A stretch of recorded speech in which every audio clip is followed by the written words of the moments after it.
Hey, Key Bros.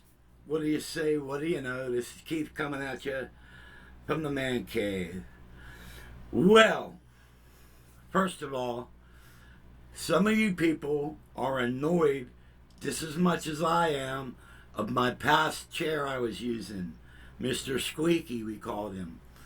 Well, I got a new chair. Well, it's a new chair for me. I stole it. I stole it from my wife. Well, she said I could have it, so I did take it. So we're gonna debut the new chair. There it is. Look at this bad boy. Oh yes. Here's put some light on. Oh yes, you really roo, Mr. Happy Chair. It rolls good. See if I sit down, let's kill this light. Bright light, bright light. Okay. Oh yeah. All right, little high, and there she be. So that's a new chair, and well, my wife is still in the hospital, but she's getting great care, and well, luckily, um, they're trying to figure out why she's losing so much weight, and they got her going in the right direction. She's going to go get an MRI today, and so that is that. There's a bunch of other stuff, but I'm kind of loopy right now because I this morning I was hit with like a ton of bricks. It was like all the weight in the world was on me because Carol and I have been together for almost 25 years. Come June, it'll be 25 years. And, we haven't been apart.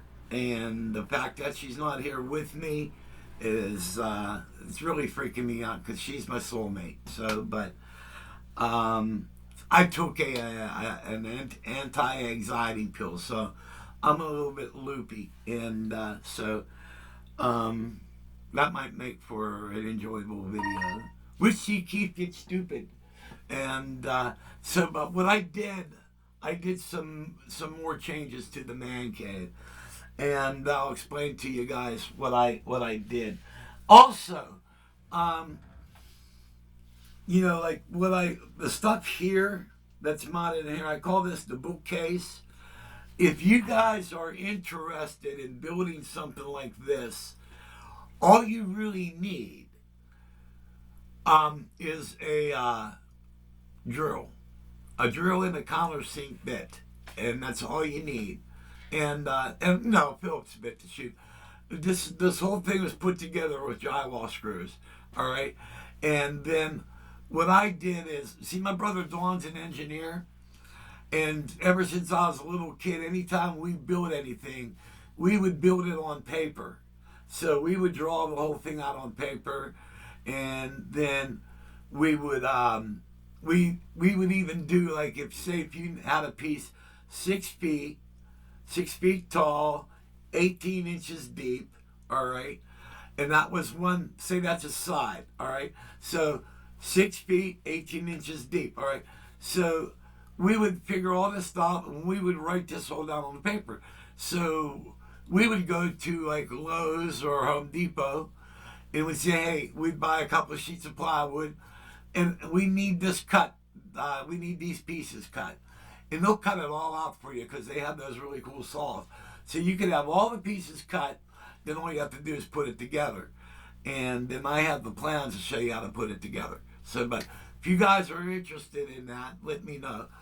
And but what I did the other day, what I have on this side, I have a sequence station where I write and create. All right, so I have my Triton Studio here, and I have my Roland Phantom here, my mixer, my recorder, then my vocal ensemble keyboard here. All right, so I have a really cool area here. But what if I wanted to do creating on the B3?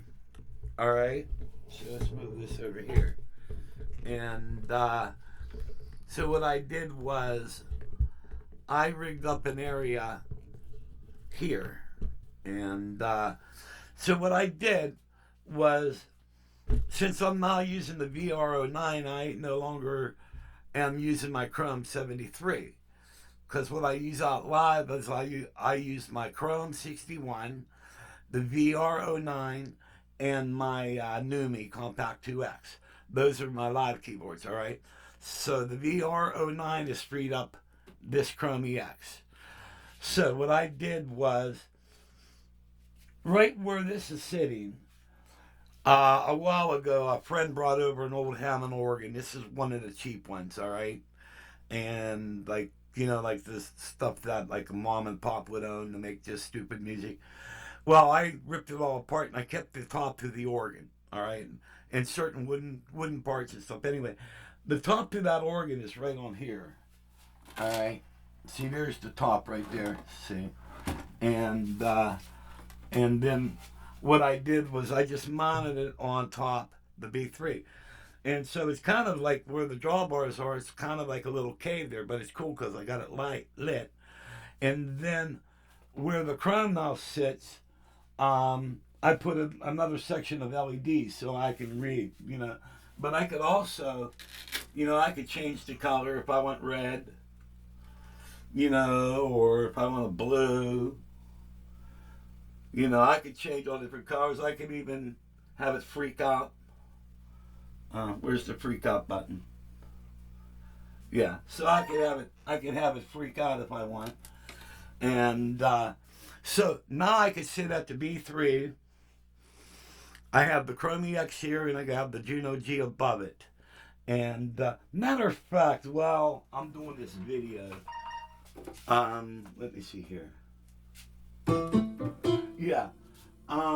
Okay, this is a little different topic here.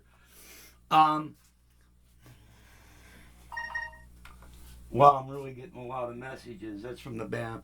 Okay, yesterday I was watching a video, and they had one of those big ARP modular synths, and then they had a big chord modular synth and a bunch of stuff. But I think it was the ARP 2400 reissue, all right?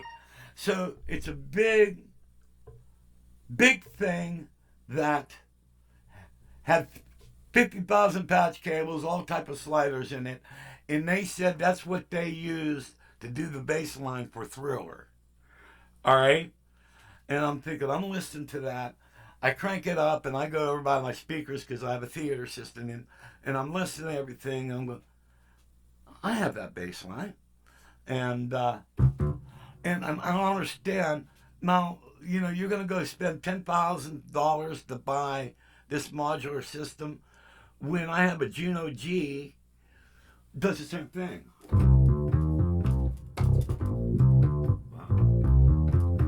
Wait.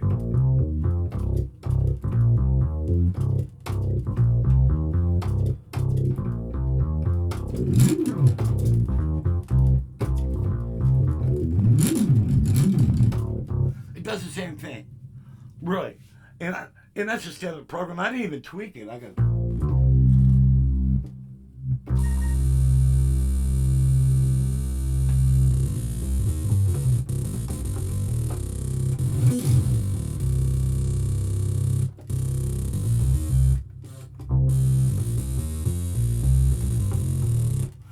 So I just don't understand.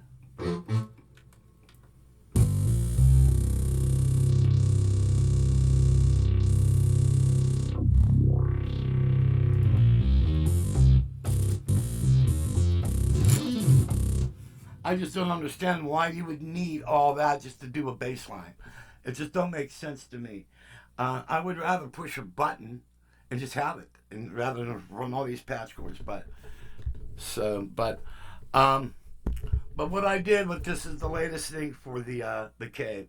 Now I could sit at the B3. I could fire up the Chrome EX. I could sit there sequence. Could play it back. Have the B3 to do some tracks. Then I can even I could jam out on the Juno G there, and I can play my B3. So there's my second sequence station. So it's a little add-on I came up with to the man cave. So it seems like, I'm never done here. But I figured you guys would enjoy the chair because I've had a lot of messages. I love your videos, but the squeaking of your chair is driving me crazy. So, that's all I got for you today. I figured I'd just lay out a little video for y'all, and that's the latest upgrade on the cave. It seems like it's you're never done with it, and I ask you all to please say a prayer for my wife. We need to get the Carol back here, and because it's tough, man. It's really tough without my soulmate, and so. I ask that God may bless, and see you when I see you.